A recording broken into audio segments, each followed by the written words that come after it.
Merhaba arkadaşlar. Bugün sizlerle bu sevimli ayıcıkların tarifini paylaşacağım. Bir oylama yapmıştım YouTube'da arkadaşlar. Hayvanlı mı, çiçekli mi tarif paylaşmamı istersiniz diye. %75 hayvanlı tarifler istiyor. Hayvan figürlü. %25 de çiçekli tokalar istiyor. Elimden geldiğince hem hayvanlı hem çiçekli tokalar paylaşacağım bu sıra. Bu tarifi de çok beğendiğim için paylaşmak istedim sizinle arkadaşlar. Bir yabancı sitede görmüştüm gene. Bu şekilde sizler için modelini çıkardım. Ve sizinle bugün bu sevimli ayıcıklardan yapacağız arkadaşlar. Bakın şöyle. Ben şimdi maviyle yapacağım arkadaşlar. Üst kısmını da sarı yapacağım. Bakın şöyle meyvesini de. Gene bu sap kısmını da yeşil yapacağım. Burada bir tane ana rengimiz, beyazımız olacak. Saçımız için ve burnumuz için ve yukarı yapacağınız herhangi bir renk arkadaşlar. Orası size kalmış artık. Şimdi arkadaşlar mavi ile başlayacağız. Bunun için ben gözleri arkadaşlar şöyle bakın 5 santimlik şöyle yapıştırma gözlerden, yarım inci de deniliyor bunlara. Bundan kullandım. İsterseniz gene 5 milimlik kilitli gözlerin arka kısmını kesip de kullanabilirsiniz. Bir önceki videomda yapmıştım ben o şekilde. Evet, tığımız ve makasımız gerekli arkadaşlar. Şöyle koyalım bunu da. Şimdi mavi ipimizi alıyoruz. Bu arada buna da 5 santimlik çıt çıt toka kullanmamız gerekecek arkadaşlar. Çünkü çok aşırı büyük bir toka değil. Kibar ve zarif bir model. Büyütmek isterseniz de şu an 11 zincir çekeceğiz. 13 falan çekerseniz aynı boyutta yapabilirsiniz. 6 santimlik çıt çıt için arkadaşlar. Şöyle tığımı sabitledim ve 11 tane zincir çekiyoruz. 2, 3, 4, 5, 6, 7, 8, 9, 10, 11. 11 zincirimi çektim. Buradan sayıyorum. 1, 2, 3. Bakın 1, 2, 3. Üçüncüye başını aldım. Üçüncüye batıyorum. Bir tane daha yapıyorum buraya. Aynı yere 2 tane ikili trabzan yapmış oldum. Şu ipimi biraz açayım ben. Evet. Devam ediyorum. En sonuna kadar birer tane ikili trabzan yapıyoruz.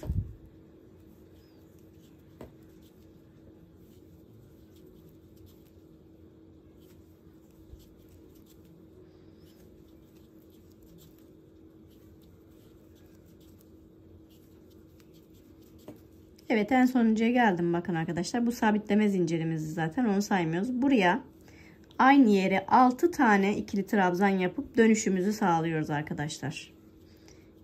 2 3 4 5 6. Evet, 6 tane yaptık. Şimdi buradan buraya kadar düz bir şekilde geliyoruz. Karşılarına hepsine birer tane batarak ilerliyoruz.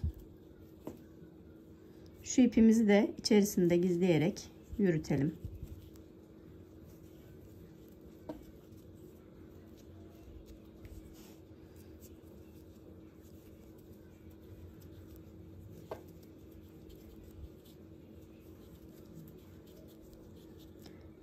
Evet. Şimdi arkadaşlar bakın son yere geldim. Burada aynı yere 2 tane battığımız yer görünüyor. Bakın sadece bir tane burası kaldı. Buraya 4 tane daha, şu kısma 4 tane daha ikili trabzan yapıyorum. Burada 6 tane yapmıştık aynı yere. Burayı da 6'ya tamamlamış oluyoruz arkadaşlar. 1 2 3 ve 4.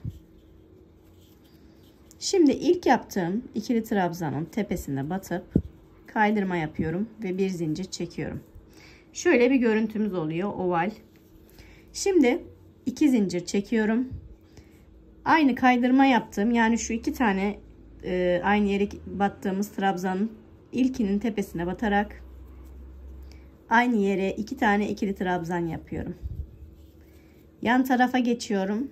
Buraya da aynı yere 2 tane ikili trabzan yapıyorum. Ve buradan arkadaşlar şuraya bakın, şu kısma kadar, şu dönüşte yaptığımız 6 tanenin gelene kadar tek tek örüyoruz burayı.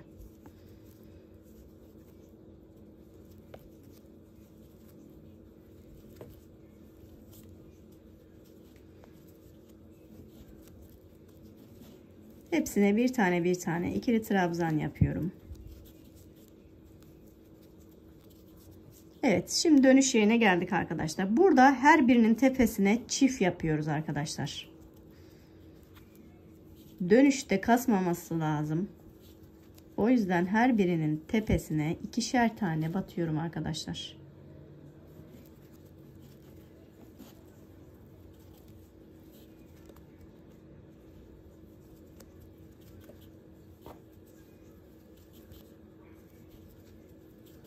Biraz buraları hızlı geçiyorum. Yaparsınız diye. Aynı yere 2 kere batacağız hepsine. Evet, şimdi arkadaşlar şu kısma kadar düz gelelim. Düz, her birine bir tane batarak. Şurayı görüyorsunuz zaten, aynı yere 4 tane yaptığımız yer. Oraya kadar düz bir şekilde gelelim. Sonra oraya tekrardan her birinin tepesine yine çift batacağız. Ve ikinci sıramızı da tamamlamış olacağız.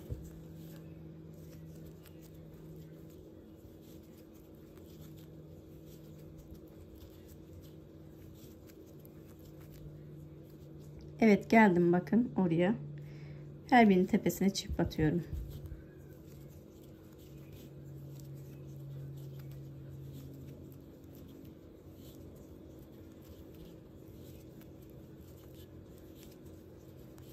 Evet, şimdi ilk yaptığımın trabzanın tepesine batıp kaydırma yapıyorum arkadaşlar ve bu sıramız da bitmiş oluyor. Şimdi arkadaşlar şu yan tarafa geçiyorum. Hiçbir başını falan almıyorum, bakın. Kaydırma yaptım. Bir tane daha yan tarafa geçiyorum. Tekrar kaydırma yapıyorum. Bakın. Şu şekilde ve buradan başını alıyorum. Yan tarafına hemen ikili trabzan yapıyorum. Başını aldım. Tekrar aynı noktaya 5 tane ikili trabzan yapıyoruz. 2 3 4 ve 5. Şimdi hemen dibindeki ikili trabzanın tepesine batıp kaydırma yapıyorum. Şöyle kulağımız oluşuyor arkadaşlar, bakın. Şuradaki. Şimdi kaydırma yapıyorum. 1 katım çıktı. Evet. 1 2 3 4 5 6 ve 7 tane kaydırma yaptık arkadaşlar. Şimdi başını alıyorum. Tekrar bir sonrakine aynı yere ikili trabzan yapıyorum ve diğer kulağımızı oluşturuyoruz. 2 3 4 ve 5. Burada dibine değil, yan tarafına kaydırma yapıyorum. Bir dakika, dibine yapıyoruz arkadaşlar. Yan tarafına değil, şöyle dibine kaydırma yapıyorum. Yan tarafına da tekrar kaydırıyorum. Evet, bakın şöyle. Bu şekilde görüntümüz oluştu arkadaşlar.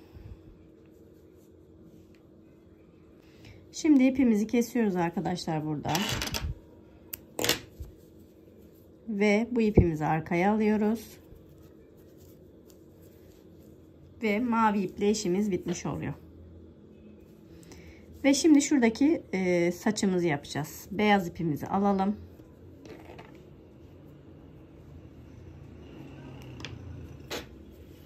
Bakın arkadaşlar, burada en son sırada kaydırma yaptığımız yer vardı. Bir de bakın şurada görünen de bir alt sıradaki normal şu yaptığımız sıra. Şurada görünen ön yüz kaydırma yaptığımız yer. İki kulak arasında kaydırma yapmıştık. Şimdi bu iki kulak arasındaki kaydırma yaptığımız yerden batıyoruz. Yani şöyle hemen kulağımızın dibinden batıp şöyle bakın, iki lobunu da alıyoruz. Gerekirse daha ince bir tığla da yapabilirsiniz burayı. Şöyle bakın. Ve burada 1 2 3 zincir çekiyorum. Başını alıyorum. Aynı yere bir daha ikili trabzan yapıyorum. Başını alıyorum. Yan tarafa geçiyorum. Bakın. Şöyle şu ipimi tutayım. Şöyle batıyoruz bakın. Tekrar ikili trabzan. Burada 1 2 3 zincir. Aynı yere kaydırma yapıyorum.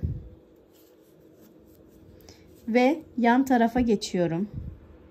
Şöyle bakın, iki lobundan da alalım. Kaydırma yaptım arkadaşlar. 1 2 3 zincir çektim, başını aldım. Tekrar kaydırma yaptığım yere batıp ikili trabzanımı yapıyorum. Başını alıyorum yan tarafa arkadaşlar. Şöyle ön taraftan da göstereyim. Buraya da ikili trabzan ve 1 2 3 zincir, aynı noktaya kaydırma yaparak 3 zincirimi sabitliyorum ve yan tarafa geçiyorum. Şöyle buraya bir kaydırma yapıyorum. 1 2 3 zincir çekip aynı yere, kaydırma yaptığım yere bir tane ikili trabzan ve yanına geçiyorum. Şöyle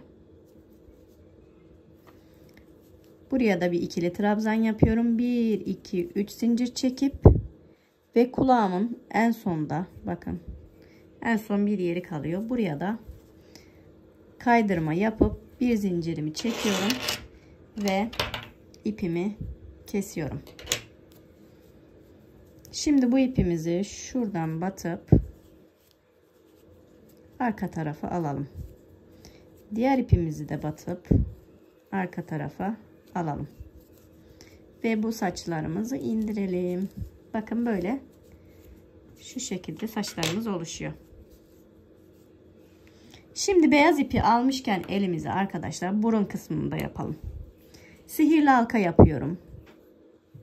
İçerisine 8 tane ikili sık iğne yapıyoruz arkadaşlar.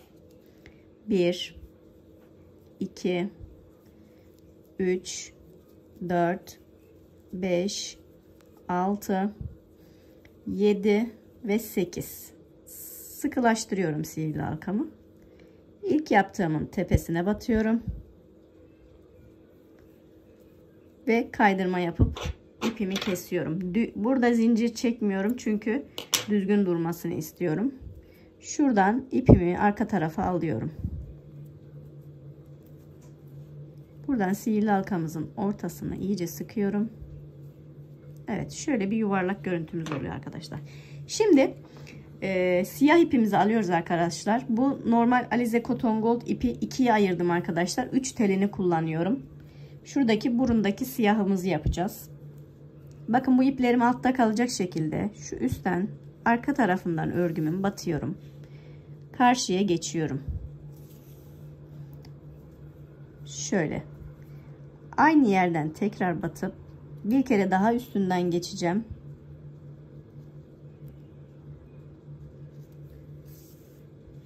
Ve tekrar buradan çıkıyorum. Şöyle arkada iplerimizi de düzeltelim. Evet. Şimdi arkadaşlar bu beyaz iplerin olduğu kısımdan, ortadan çıkıyorum. Şöyle. Ve tam burun çizgisinin ortasından arkaya geçiriyorum. Şöyle bir burun oluşturuyoruz. Buradan herhangi bir yere ipimizi sabitleyelim. Ve ipimi kesiyorum. Zaten burayı yapıştıracağımız için arkadaşlar sökülme falan olmayacak. Şu iplerimi de kısa kesiyorum. Evet, burayı yapıştırıcıyla düzelteceğiz. Bakın şöyle bir burnumuz oluştu. Şimdi arkadaşlar geriye şu kafasındaki meyvemiz kalıyor. Ben ona meyve diyorum. Onu ben sarıyla yapacağım arkadaşlar. Şimdi ikili trabzan sihirli halka yapıyoruz. İçerisine 6 tane sık iğne. Şöyle 1 2 3 4 5 ve 6 çekiyorum sihirli halkamı. İlk başta yaptığımın tepesine kaydırma yapıyorum. Bir zincirimi çekiyorum. Başlıyorum kaydırma yaptığım yerden bir tane tek yan tarafına çift, yan tarafına tek, yan tarafına çift, bir tek bir çift olarak bu sırayı tamamlayalım. Tek ve sonuncuyu da çift yapıyorum. Bu sırayı bitiriyorum arkadaşlar ve ilk yaptığımın tepesine kaydırma yapıp bir zincir çekiyorum. Şimdi 2 tek bir çift yapıyorum. 1 2 ve çift. 1 2 ve sonuncu çift. Ve ilk başta yaptığımın tepesine kaydırma yaparak bir zincir çekiyorum. Şimdi şu sihirli halkamızı sıkalım arkadaşlar iyice. Evet, bu sonuncu sıramız arkadaşlar. Hiçbir şey yapmıyoruz. Arttırma, eksiltme yapmadan bir sıra düz örüyoruz. Bu sıra sonuncu sıramız.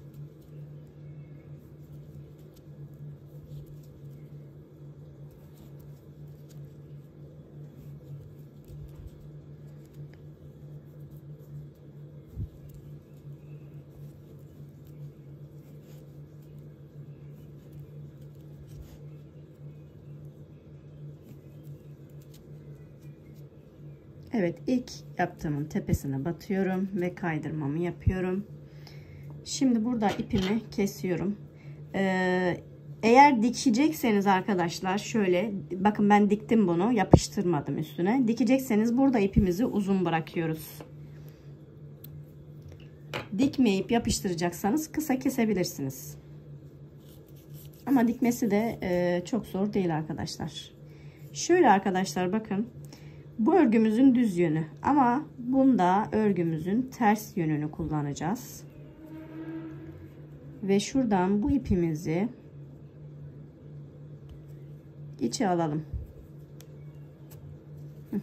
Şöyle bakın, örgümüzün ters yönünü kullanıyoruz. Şimdi arkadaşlar şu tepesindeki yeşilini yapalım. Ben şöyle bir fıstık yeşili bir ip kullanacağım. Bunun için de şöyle biraz mesafeli bırakalım ipimizi. Buraya 5 tane zincir çekiyorum. 1 2 3 4 5. Dördüncüden itibaren hepsine sık iğne yapıyorum.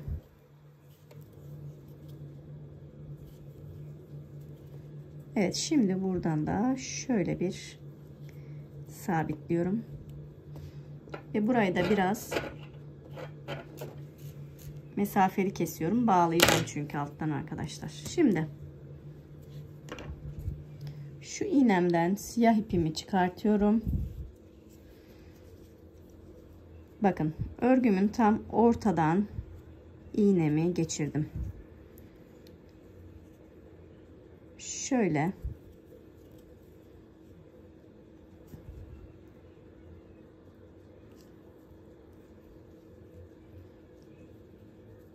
yeşilimi geçirdim ve alttan çekiyorum. Ve hemen yan tarafından tekrardan şöyle geçirerek buradan da iğnemden geçirip alt kısmı alıyorum ve bunları aşağıda bağlıyorum. İsterseniz tığla da yapabilirsiniz bunu. Tığla geçirip hemen arka taraftan da yapabilirsiniz. Şöyle bağlayalım. İç kısmında kalacak zaten bu bağlı yer. Evet, şöyle iplerimizi keselim. Şöyle bir görüntümüz oluştu.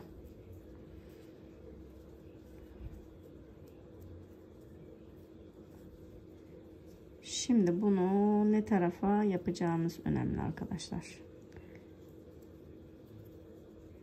Şöyle bakın. Şuradan başlayalım.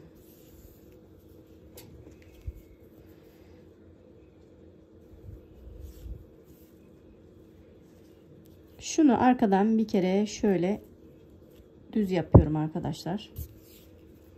Ve bunu bakın, şuradaki görünen yerlere ilmek ilmek tek tek bunu dikiyorum arkadaşlar. Şuradan başlıyorum. Zaten ilmek sayımız tam denk geliyor buraya arkadaşlar. Şöyle, sonra buradan da ikisinden de batıp ön tarafa çıkmış oluyorum. Ve buradan da sıradaki ilmeğe batıyorum. Tekrar buradan ikisinden batıp şöyle ön tarafa çıkıyorum. Bu şekilde burayı dikelim gelelim arkadaşlar. Evet bakın arkadaşlar, ben diktim. Buraya aynı ananas görüntüsü oldu arkadaşlar. Şimdi arkadaşlar bakın, gözlerimizi yapıştıracağımız yerler şuradaki, bakın arttırma yaptığımız şu kısımlar arkadaşlar. Burası ve burası. Buradaki dönüş yaptığımız yerlere gözlerimizi yapıştıracağız. Şöyle küçücük bir silikon sıkıyoruz.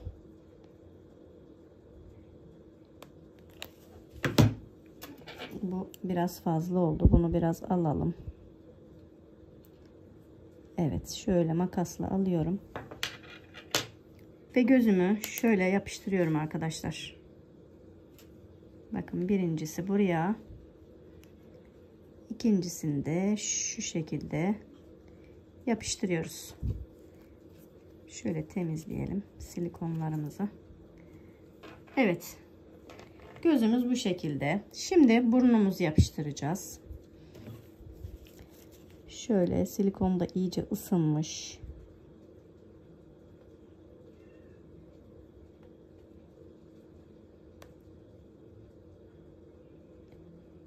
Evet, iyice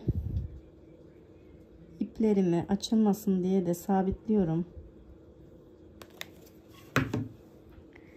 Burnumuzun ön kısmını getiriyoruz. Bakın, tam ortaya, iki gözün ortasına şöyle yapıştırıyorum. Şöyle ortalayalım. Evet.